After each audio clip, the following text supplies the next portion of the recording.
A great job. So swali langu ni content creators wana role gani katika jamii? Mimi kwanza chenye naweza kusema content creators, ukiwa kama content creator lazima utambue kwamba katika jamii kuna watu wana reflect kutoka kwako, sawa?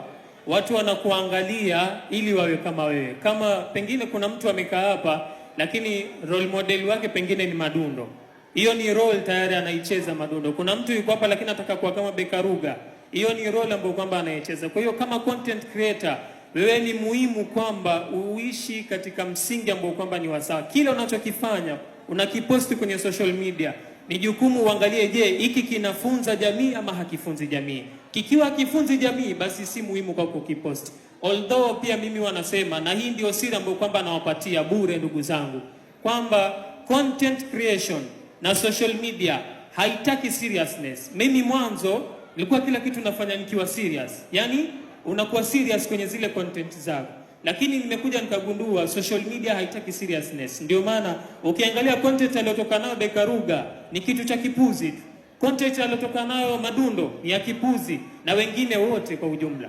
Kwa hiyo content creation haitaki so much seriousness, sawa? Na ni jukumu la kila content creator a reflect, angalia na walifanya kwamba ni sawa ama si sawa. Hiyo ni role kubwa sana yenye kila mtu atakana icheze.